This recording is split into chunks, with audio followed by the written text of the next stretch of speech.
ngi def ay jéego yu am solo président. Président dafa gën de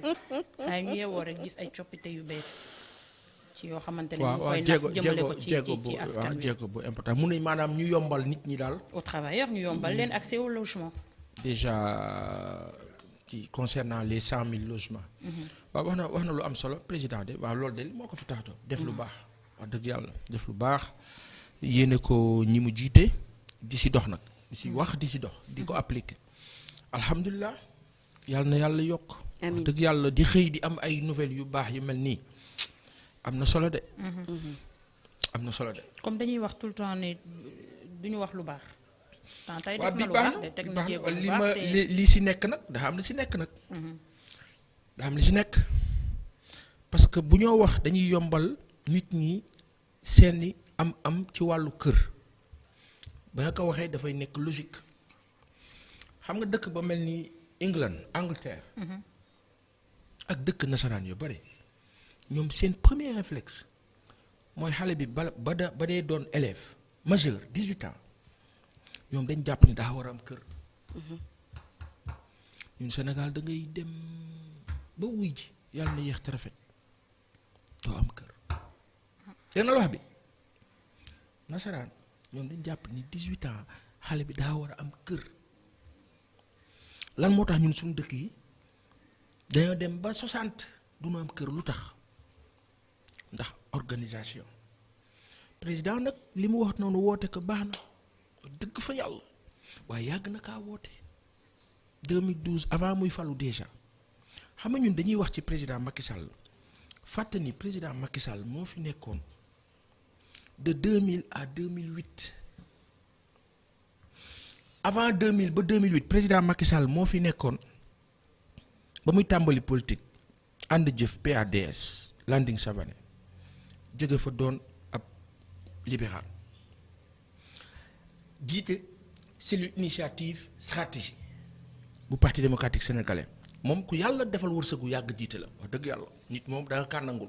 ka yàlla baaxe la. léegi nag problème bi mooy bu ñu nee 100 000 logements 100 000 logements yooyu par exemple ñan ñoo kaa am.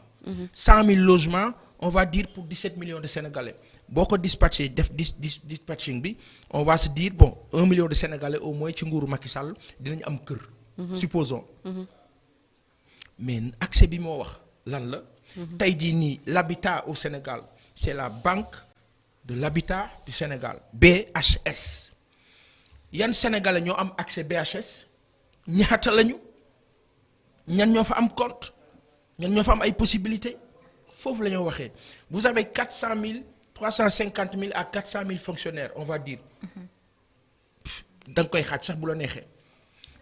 ñooñu ñëpp laajal kan moo ci am compte banque de l'habitat du Sénégal bu ko permettre banque bi jëlal ko kër di ko fayal quand vous avez des taux de 10 11 12%. mu metti lool te salaire yi demeewul noonu saay président li mu yéene baax na de mais accès boobu it's impossible mënta ne lu jafe-jafe la yéenam nag rafet na wax dëgg yàlla mais ci conditionnalité bu ñu xoolee la réalité en face mami am kër Sénégal la jafe-jafe la entre suuf si foncier bi mais bradé nañ ko d'une façon kilifa yi ñoom ñu def ko benn cercle gàddu lépp teek terrain bu daan jar 1 million léegi ñu naan la nangam comment vous pouvez comprendre je donne un exemple yaa Seyda nan ngeen mën a comprendre ana Ibrahima Anne Ibrahima ba dee a ngi maa déglu ak monsieur les députés monsieur les maires et toute l'administration centrale du Sénégal comment vous pouvez comprendre que le mètre carré à Dakar centre-ville Almadies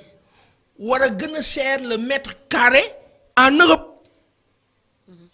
Mètre carré centre-ville 1 million 500 mètre carré 1 mètre carré 1 million 500 loolu mooy génn leen dëkk bi. day fay dëkk nag ñu génn. da nga wax bi dans l'ensemble les conditions ne sont pas réunies pour ñu am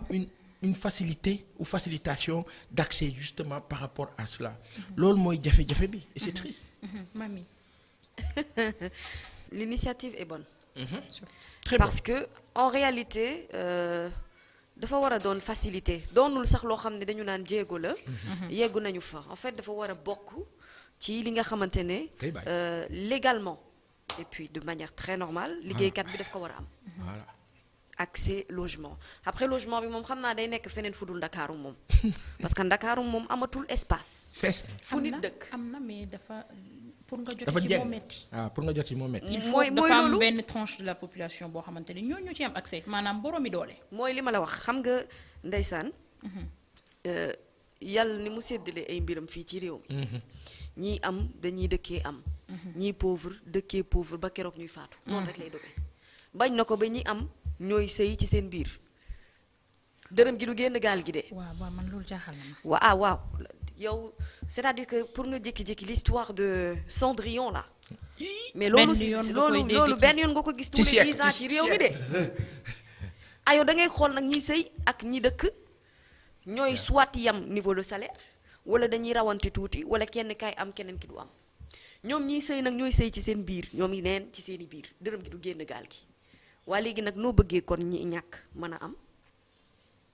noo bëggee séddale gi tolloo mënta ne te la plupart nag des fonctionnaires parlons d'abord déjà des salaires entre autres yi ñu am revenu mensuel yi ñu am mënuñu permettre ñu mën a jënd yenn suuf yu nekk fii ci Ndakaaru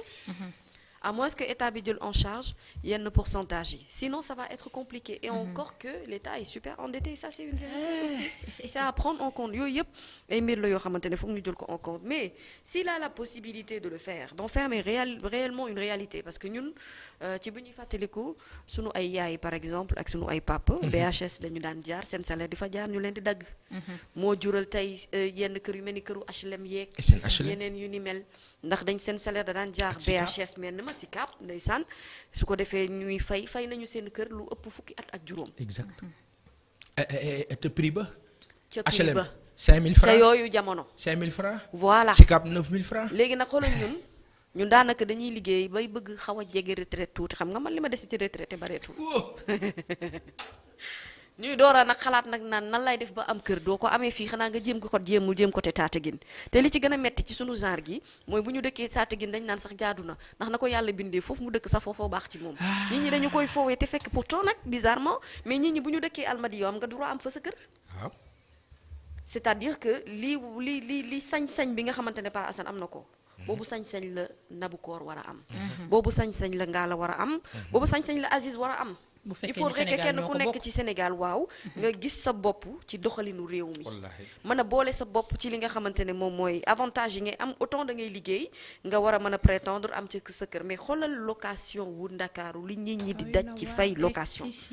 moo boo paree ba fay location yow dootoo lekk dootoo naan su ko defee da ngay jéem a taqale courant bi xool nan ngay def au moins nga mën a am ndox boo naanee mais kooku boo ko ne li nga nekkee ak li ngay fayeku par weer bu dee kaay ma compal la ci as tuut utal la kër du ko tal il faudrait ñu xaw a élever déjà li nga xamante ne moom mooy statut fonctionnaire yi ñu mën a am revenu bu leen di permettre ñuy mën di économiser parce que nag kër mooy alal lu waay am te amoo kër amoo dara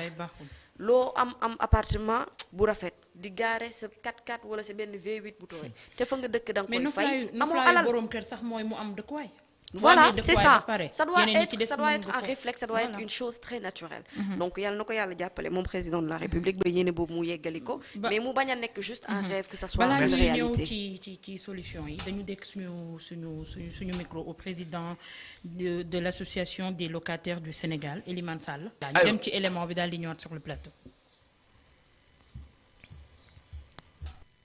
président wax ci ne mënatul régler problème mu loyer yi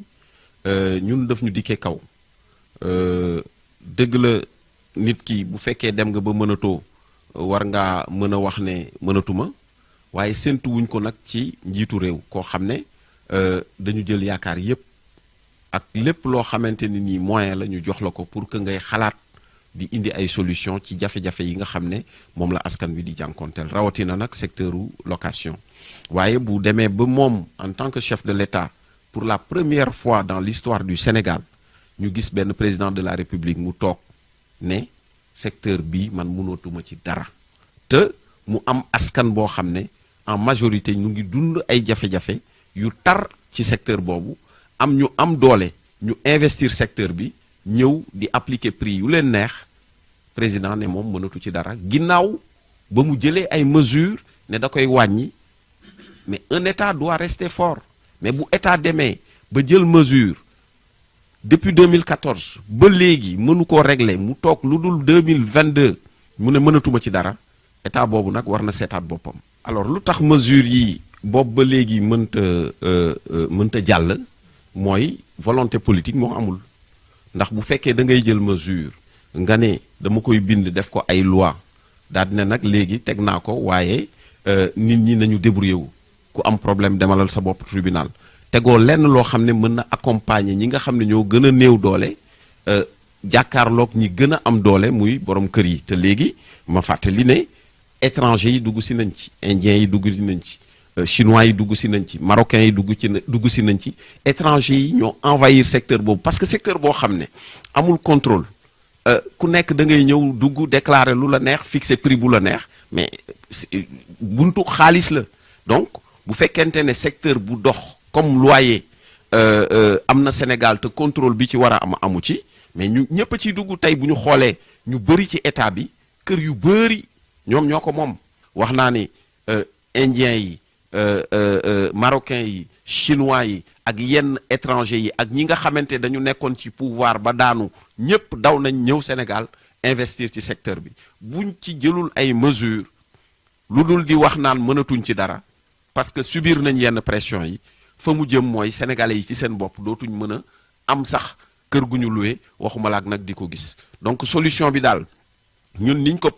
préconiser mooy ñu réglementer secteur bi régulariser ko état da ciy gagné en termes de fiscalité mais population yi muy locataire bi muy bailleur bi ñoom ñëpp dañ ciy gagné te loolu digitalisation rek moo ko mën te du lu jafe ndax ñun def nañ études yi ba ficelé ko ba am dossier bi ba pare bind président de la république waaye tontuwul la mu tontu daal moom dégg nañ ko mooy mënatuma ci dara. solution bu fekkee état bëgg na ko ndax am nañ expertise bi ci war am nañ lépp loo xamante ni nii ay spécialiste la ci question bi ñoo xam ne war nañ ko mën a càmbar pour jox état ay solution li ci am solo rek mooy souvent dañuy jël ay mesures bu fekkee élection jege na ne dañuy wàññi location bi wala dinañ ko wàññi wala dinañ ko réglementer mais yooyu yëpp yu ci bëri ay dóor la ndax bu fekkee dañu bëgg a régler secteur jarul sax wax nañu jël ay experts tëjoog ñoom ñu càmbar ko jël mesures yi ci war nga xam ne bu ñëwee rek day appliqué wu mais tant que ñu ngi def ay déclaration di jël ay loi di ko dugal ci tiroir du mës a appliqué wu ñun nag au niveau de l'association yàgg nañoo def ay propositions mais malheureusement bi ci mujj rek waragul a mat 3 mois travaillé nañ ak ay experts ci système de digitalisation maanaam lépp lu ñuy def ci wàllu location mu jaar ci internet. li mu wax c'est bu très clair. demee ba étranger yi ëpp ñu gën am suuf ci réew mi gën leen yomb ko ñun ñu fi dëkk c'est très grave. allez demander que chaque Sénégalais te loolu assemblée nationale bii fi nekk assemblée nationale bii la wax. waroon na taxaw laaj état wu Sénégal quand Abdou Diassé bii sapeur pompier bi nekk Malick Sy. espace boobu ñaata lañu ko joxee ñi nga xam ne ñoo di Adowa suñu bokk marocain yi ñaata ba ko waxoon fii tey dama leen wax sànq 1 million de francs CFA mètre carré biir Ndakaaru foofu du centre ville la. dem leen laaj marocain yi ñaata lañ leen ko joxee mètre carré billaay bu leen ko waxee da ngeen di génn da ngeen di jël seen bagage génn dëkk bi. pour wax leen comment nos autorités fonctionnent-elles personne ne peut comprendre. conflit d'intérêt commission business est-ce que loolu la qui sait semble-t-il daf ko xaw a nuru parce que tey sénégalais bii soxla espace boobu nga mettil ka nga xam ne dafa jóge fële nga ñëw nga ne non investisseur la nga yombalal kaka comme Auchan ni mu duggee Sénégal ñu yombalal kaka ak ñeneen laaj leen ñi nga xam ne ñoo nekk ci marché sénégalais pomme de terre bi nga xam ne ay indien ñu ngi kaa exploité ci suñu réew di ko jël di ko defar di ko jaay di ñu romb sénégalais yi te ña koy bay doon ñi nga xam ne la tout les see am ak yeneen demander à l'État du Sénégal comment ils se sont organisés pour permettre à indiens yooyu quel que soit le mode de partenariat ñu am un magasin hypermarché qui s'appelle Exclusive à Dakar. yor ci ñaar ya mag ya nga xam ni daanaka bis ba jot dina génne ko ci nekk 70 briques muy 70 millions. ca ña ma ko wax bokk bala ngeen naan maa ko wax di ma woo. ña ma wax ne nangam may source nag duma leen ko wax. 70 millions par jour un hypermarché à Dakar ça veut dire qu'il y a de l'argent qui fonctionne dans ce pays. Ouais. Alors cet argent là su fekkoon defal nañ facilité ay sénégalais bancable banque jël 1 milliard jox leen ne leen liggéey leen ñu ubbi hypermarché bu mel noonu daal di liggéey jël ay sénégalais demander à ces sénégalais qui travaillent avec ces étrangers là combien ils gagnent. C'est des salaires misérables de 50 60 70 000 80 000 francs boo absenté ñu daggal la 10 000 francs wala lu ëpp da nga wax bi esclavagisme bi am ci biir réew mi moo yéeme. et on ne dit rien on ne fait rien yàlla baax na. yàlla moom am na fulla bu toll day xool bay amee fulla pour régler suñu ay problème mu jàpp ci daal di gérer bu dee ñun dañoo jàpp ne yàllaa ko fi teg boo ko jeexalee ñu xam ni jeex na. mu ñoo rey benn par benn ñu dëkkee noonu loolu la mu doon. aujourd'hui location ak leneen a ci yem Sénégal mooy dëkk bi bokk na ci dëkk yi gën a cher ci àdduna bi. pourquoi parce que lan état wu Sénégal moom jàpp na ni il lui faut de l'argent. Quand un état raisonne en termes de il me faut remplir mes caisses il faut que ma am xaalis parce que vous savez nos chantiers vous savez nos bâtisses vous savez la gestion de nos espaces vous savez la sécurité quand on se réveille aujourd'hui métit bi am Sénégal ak ni mu tare ñu ne ñu sunu président mu ngi jënd ay armement yu fort pour l'observateur moo ñu ko wax tey pour sunu soldats yi sécurité ñun problème mu sécurité bi njëkk bi ñu am mooy ña biir a bopp sunu ay biir sécurité ci biir laa tàmbalee parce que ki nga xam ni xiif na waa ji jóge fële bu ñëwee jox ko dafaa jël loolu mooy insécurité. Passane